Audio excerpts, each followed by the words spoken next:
Jamaah. Yeay. Oh jamaah. Yeay. Alhamdulillah. Barengan yuk. Jika waktu kita telah habis. Tema kita ya. Masya Allah, sebelum kita lanjutkan membahas tema kita sikapi yang satu ini nih. Kebersamaan Marissa Haque dengan sang suami di Mekah. Yuk.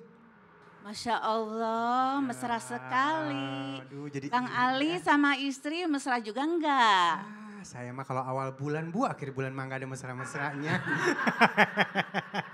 Mesra dong. Mesra dong ya. Iya. Sekarang saya tanya Ibu sama suaminya mesra enggak? Pasti dong. Pasti. Mesranya pas kapan biasanya? Iya. Rahasia dong. Pas ada maunya aja nih. Baik gini, mesra itu jangan hanya ada maunya, jangan ada duitnya ya, nggak boleh mesra itu ya nggak ada reason, tetap harus mesra ya. Oke ya, baik namanya siapa? Bu Rita. Ibu Rita. Ibu Leni. Ya tepuk tangan dulu yuk, boleh kembali lagi Ibu, Masya Allah ya. Baik yang di rumah juga nggak boleh kalah mesranya ya. Baik kita akan ngobrol lagi sama Guru Syam ini Masya Allah. Ya, Kalau ngomongin masalah mesra tadi ya, ini mesranya luar biasa tingkat tinggi. Kenapa? Sampai menjalankan ibadah umroh bersama ya. Umroh tadi ya, mudah-mudahan jadi keberkahan semuanya. Baik, Guru, ini kalau misalnya kita ditinggal istri atau suami meninggal, apakah kita masih boleh menyimpan barang-barang beliau? Contohnya misalnya mungkin ada kenangan-kenangan dalam bentuk kisah, cerita, atau mungkin yang paling poin itu dalam bentuk barang-barang. Silakan Guru. Baik, bismillahirrahmanirrahim. Tabi guruku, Ustaz Maulana, tabi guru kami Habib Utsman, Bang Ali serta guru-guru kami dimuliakan Allah Subhanahu wa taala. Al-Qur'an surah At-Taghabun ayat 11. A'udzu billahi minasy syaithanir rajim. Allah ma asaba min musibatin illa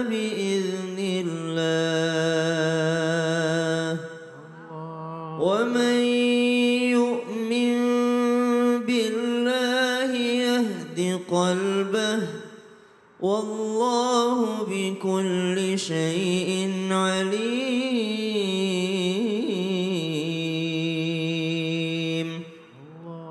Tidaklah sebuah musibah itu terjadi kecuali memang sudah diizinkan oleh Allah Subhanahu wa taala. Wa may yu'min billah, siapa yang menjaga keimanannya kepada Allah Subhanahu wa taala, menjaga baik sangkanya kepada Allah Subhanahu wa taala, ridha akan takdirnya Allah Subhanahu wa taala, ridha akan ketetapannya Allah Subhanahu wa taala, berpisah dengan pasangannya, maka yahdi qalbah, Allah akan menuntun hatinya. Yang bersedih adalah hati, mata yang mengeluarkan air mata, tapi yang merasakan kesedihan adalah hati. Maka supaya kesedihan itu bisa diganti dengan kegembiraan oleh Allah Subhanahu wa taala, maka syaratnya adalah tetap beriman, berbaik sangka, ridha akan takdirnya Allah Subhanahu wa taala. Maka dikatakan bolehkah menyimpan barang-barang kenangannya? Memang dikatakan Imam Mansur bin Ammar ketika seseorang meninggal dunia, idza dana mautul abd qusima haluhu ala khamsa, ketika seorang waktunya sudah habis, maka dirinya akan dibagi menjadi 5. Apanya yang dibagi? Ruhnya dibagikan untuk malakul maut, kulit dan dagingnya dibagikan untuk cacing dan belatung, kemudian tulangnya wal azmu litturab,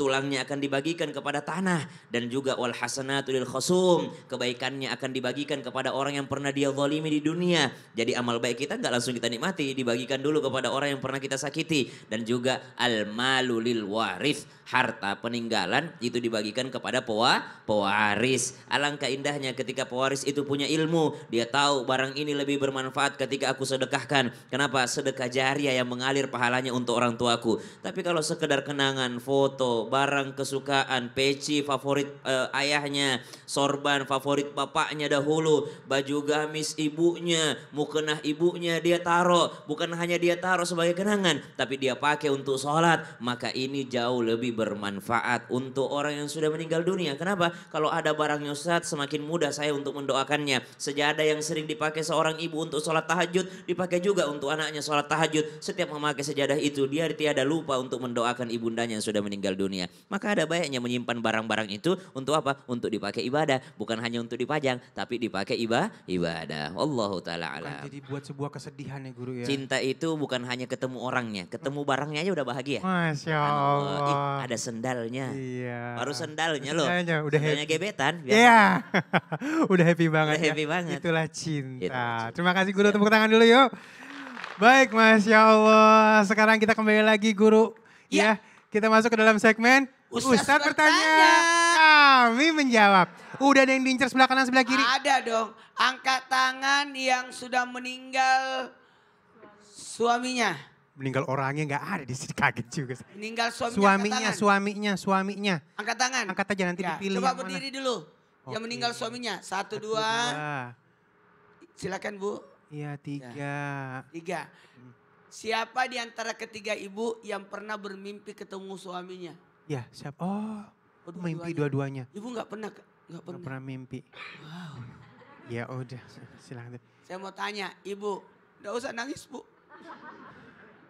Coba dengan Ibu siapa? Waalaikumsalam warahmatullahi wabarakatuh. Perkenalkan saya Ibu Rina Saripah dari Bandung. Iya. Baru 1 tahun meninggal pas Oh, iya. udah Oh, hari aduh. raya Idul Fitri. Pas hari raya Idul Fitri meninggal dunia. Tanpa sakit. Ya, terus Ibu pernah bertemu dalam mimpi? Iya, Gimana ceritanya?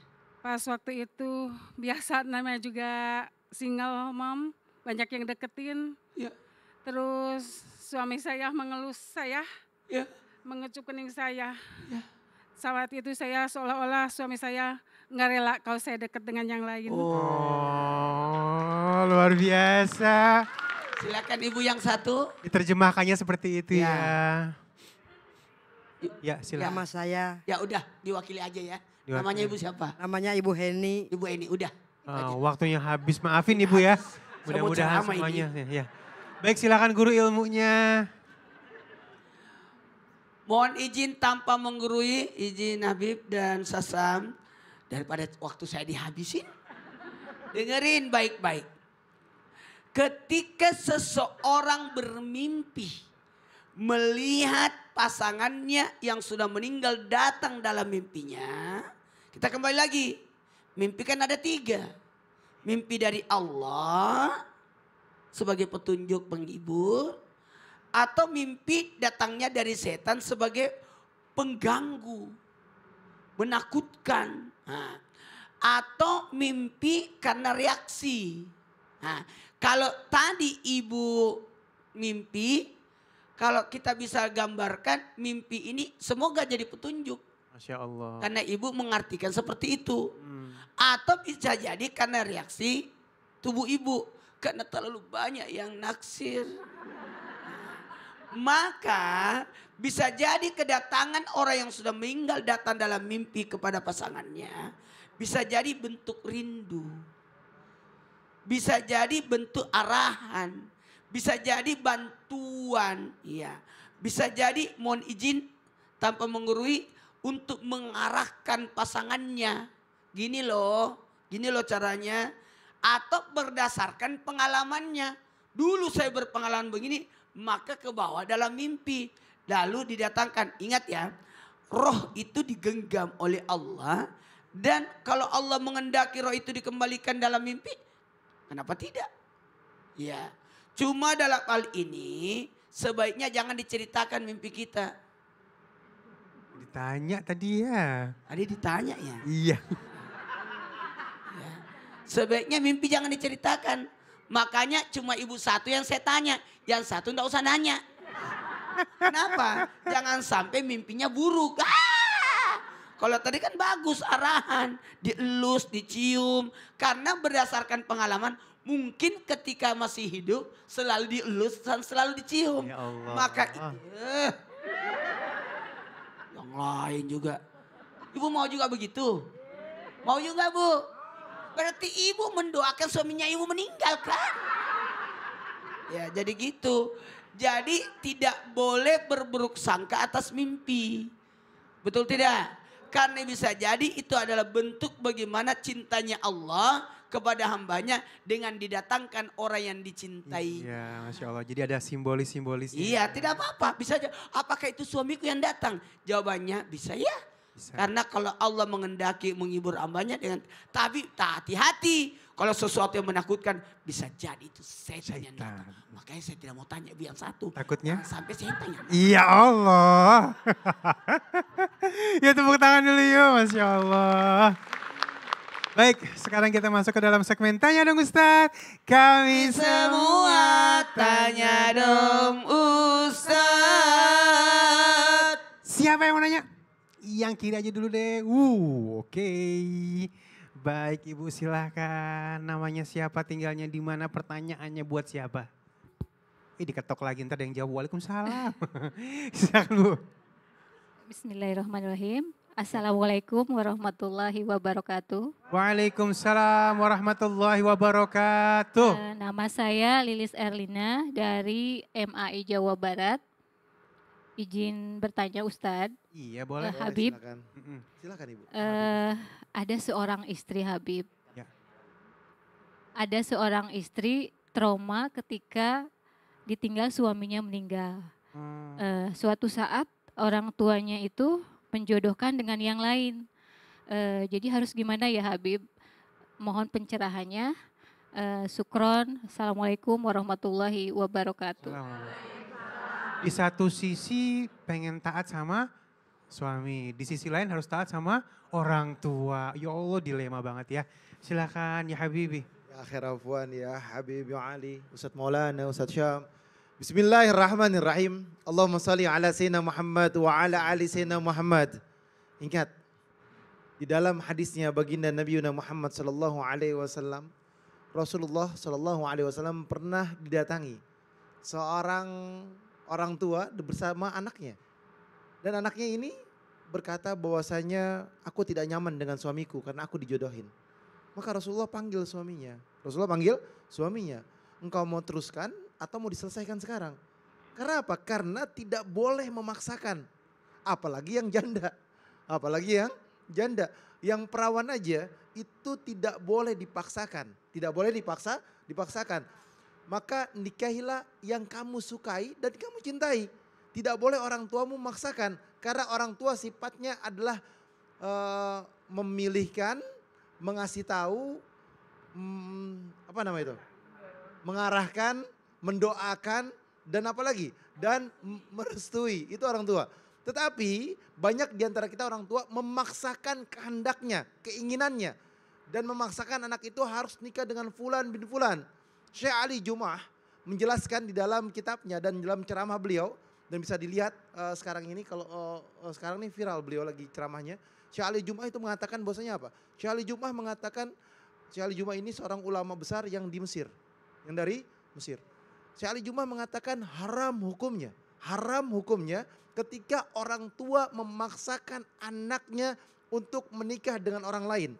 Karena janganlah kalian menzolimi anak kalian. Janganlah kalian menzolimi anak kalian untuk menikahkan dengan yang lain. Ketika dia suka, bismillah. Ketika dia nggak suka, jangan kalian zolimin. Jangan dia masukkan di dalam sebuah apa? Di dalam sebuah pernikahan yang jadi kerangkeng baginya dan jadi ketakutan baginya. Oleh karena itu, jadikanlah diri kita sebagai seorang manusia atau hamba Allah. Misalkan kita sebagai orang tua, jadi orang tua yang bijaksana dan orang tua yang baik. Bijaksana dan orang tua yang baik. Apalagi ini, contoh seorang janda. Seorang janda itu boleh menentukan dengan dirinya sendiri dan boleh memilihnya dengan sendiri tanpa daripada tekanan ataupun arahan orang tuanya. Karena sudah berpengalaman. Kalau perawan itu beda lagi ceritanya. Kalau perawan mempunyai hak yang khusus. Oleh karena itu sebagai orang tua jangan memaksakan. Kalau misalkan udah jodohnya bismillah. Kalau dia suka bismillah. Tapi ingat istikharah. Jangan kalian sembarangan mencari mantu atau mencari pasangan dengan nafsu kalian. Boleh jadi baik bagi kalian, senang bagi kalian, bahagia bagi kalian. Belum tentu itu Allah ridha kepadanya. Istikharah, minta petunjuk kepada Allah dan itu menjadikan yang terbaik. Masya Allah, terima kasih Habibi ilmunya. Tepuk tangan dulu. Waduh. di antara dua pilihan ya. Tapi tadi udah jelas ya Bu ya. Mudah-mudahan jadi pembelajaran buat kita semuanya. Baik, siapa lagi yang mau nanya? Oke. Yang bawah dulu kalau gitu ya. Oke, silakan Ibu. Bismillahirrahmanirrahim. Assalamualaikum warahmatullahi wabarakatuh. Waalaikumsalam warahmatullahi wabarakatuh. Nama saya Lia Amaliana dari Muslimat Al-Ittihadiyah Jawa Barat. Iya, Izin bertanya dengan Pak Ustadz Syam, Guru Syami ya. bagaimana seandainya saya berdiam diri di makam suami saya dan saya menangis menatapinya, itu apakah menyiksa suami yang telah dikubur? Iya, Itu oke. pertanyaannya. Iya, Jazakumullah khairan kasiran. Wassalamualaikum warahmatullahi wabarakatuh. Waalaikumsalam warahmatullahi warahmatullahi Emang wabarakatuh. wanita nih kadang-kadang itu yang nggak boleh ke makom ya kalau sampai meratap seperti ini. Ilmunya Guru silakan. Tapi guru Ustaz Maulana Habib Utsman, Bang Ali serta guru-guru kami yang dimuliakan Allah Subhanahu wa taala, Al-Qur'an surah As-Sajdah ayat 21 22. A'udzu billahi minasy syaithanir rajim. Allah. ولنذيقنهم من العذاب الأدنى دون العذاب الأكبر لعلهم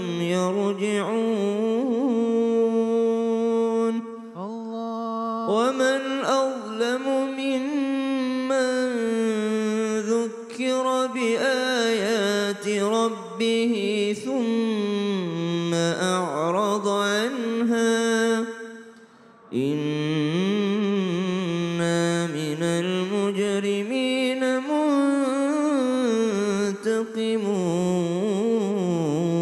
منتقمون. Perempuan itu gampang masuk surga, tapi karena gampangnya masuk surga, gampang juga potensinya untuk tergelincir dalam keburukan, dalam dosa. Jadi bagi perempuan lebih ketat aturannya sebenarnya ketika ingin melakukan ibadah di luar rumahnya. Nabi SAW pernah melarang untuk orang datang ke kuburan ketika periode Makkah. Kenapa? Karena masih banyak orang-orang yang ternyata ketika berziarah kubur justru menjadikan kuburan ini sesembahan. Sehingga Nabi pernah melarang. Tapi ketika sudah berada di Madinah, Nabi SAW mengizinkan. Nah, perizinan dari Nabi SAW akhirnya diatur oleh para ulama dengan banyak adab-adabnya. Sehingga Nabi pernah protes kepada seorang wanita yang meratap di atas kuburan suaminya, dia meratap di sana, dilarang oleh Nabi SAW. Kenapa? Ratapannya bukan menyiksa orang yang dikubur, tapi menyiksa orang yang meratap, berdosa dia, seakan-akan tidak menerima takdir Allah Subhanahu wa taala. Kalau orang dikubur, kalau dia suami yang baik, masa disiksa gara-gara tangisan istri? Kalau dia suami yang soleh, masa dia disiksa gara-gara tangisan istrinya? Oh, tentu tidak. Kecuali kalau sang suami tidak pernah ngajarin istrinya, kalau saya matiin jangan kau ke kuburanku untuk meratap ya. Kecuali dia tidak pernah mengingatkan istrinya, maka dia dihukum karena tidak pernah mengingatkan sang istri. Tapi kalau dia suami yang soleh, ayah yang soleh, ibu yang soleha, anak yang soleh, lalu orang menangis di atas kuburannya, justru dia dibanggakan di dalam kuburannya. Oh, betapa orang bersedih setelah engkau wafat, betapa orang merasa kehilangan setelah engkau wafat. Lihat Ibunda Khadijah radhiyallahu taala anha wardaha, itu senantiasa Nabi SAW mengenangnya, bersedih, Nabi SAW meneteskan air mata terharu. Kenapa? Tiada wanita yang bisa menemani Rasulullah SAW sempurna Ibunda Khadijah radhiyallahu taala anha wardaha. Dan usia pernikahannya juga lebih lama dibandingkan yang lainnya. Nabi SAW bersama dengan Ibunda Khadijah yang luar biasa, Masya Allah. Baik, tambah paham ya semuanya ya. Cukup ya. Terima Ini kasih. bukan Guru. orang yang dikubur yang disiksa. Iya, Tapi kadang-kadang yang disiksa adalah orang yang melanggar aturannya Nabi. Oke, terima kasih Guru. Tepuk tangan dulu yuk. Iya, baik. Siapa lagi yang mau nanya?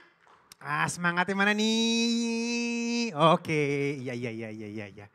Aduh, gelangnya cakep Bu. Iya. Baik, silakan. Bismillahirrahmanirrahim. Assalamualaikum warahmatullahi wabarakatuh. Waalaikumsalam warahmatullahi wabarakatuh. Tanya dong Ustadz. Iya boleh. Nama saya Yesi Martaleni, saya dari Muslimat Al-Ittihadiyah Jawa Barat. Izin bertanya kepada Habib Usman. Boleh Ibu, Usman bin silakan. Yahya. Afwan Ustadz, misalkan ada seorang istri yang durhaka kepada suaminya. Nah tiba-tiba suaminya meninggal dunia. Waduh. Bagaimana cara istri untuk menghapus dosanya kepada suaminya. Barakallah, jazakallah khairan kasiron. Assalamualaikum warahmatullahi wabarakatuh. Assalamualaikum warahmatullahi wabarakatuh. Assalamualaikum warahmatullahi Ini wabarakatuh. sebenarnya pas hidup aja udah sadar ya kita salah sama laki itu ya. Meninggal dia. Bagaimana minta maafnya nih, silakan guru. Bismillahirrahmanirrahim. Afwan Ustadz Maulana, Ustadz Syam, ya Habibi Ali. Bismillah. Ingat bahwasanya kehidupan itu harus dijalankan dengan sesuai dengan syariat agama. Ingatlah orang tua kita zaman dulu.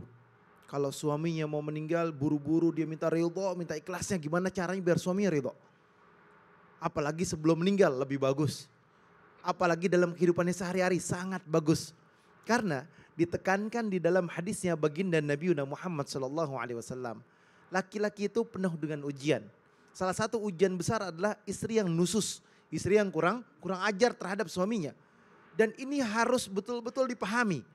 Bahkan sampai dalam hadisnya Rasulullah, naruki wa jannatuki. Nerakamu, surgamu ada di suamimu. Nerakamu, surgamu ada di suamimu. Kalau seandainya manusia boleh sujud dengan manusia, maka niscaya bukan anak sujud ke orang tua. Tapi melainkan istri sujud kepada suaminya. Hadis ini adalah hadis Hasan Sahih. Hadisnya Hasan Sahih. Oleh karena itu, wahai wanita, hati-hatilah kamu. Jangan sampai engkau merusak dirimu dengan gara-gara kamu durhaka terhadap suamimu dan engkau berada dalam nerakanya Allah. An Abdullah bin Umar, qala Rasulullah sallallahu alaihi wasallam, la yanzurullah, Allah tidak akan melihat, dalam hadisnya Rasulullah sallallahu alaihi wasallam, hadis sahih dari Abdullah bin Umar, la yanzurullah, Allah tidak akan melihat ila imra'atin, kepada perempuan la tashkur li zaujiha, enggak pernah terima kasih sama suaminya, enggak pernah berasa bersyukur kepada suaminya. Wahia, padahal dia la tastaghni anhu, padahal dia membutuhkan suaminya. Dia butuh sama suaminya, butuh ini, itu dan lain sebagainya. Tapi dia enggak pernah terima kasih, enggak pernah alhamdulillah, enggak pernah bersyukur. Padahal apa? Bulanan jalan. Dikasih hadiah juga, dikasih kasih sayang juga, tapi nggak pernah bersyukur. Maka la yanzurullah, nggak dilihat oleh Allah. Kalau Allah nggak lihat dia, jangan harap dapat surganya Allah. Oleh karena itu, perempuan itu dekat dengan neraka, dan penghuni neraka kebanyakan perempuan. Jangan nusus, jangan kurang ajar. Jadi wanita-wanita yang baik, wanita yang salehah.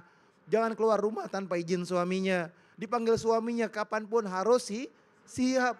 Dan juga jangan apa? Jangan berkata-kata yang tidak baik.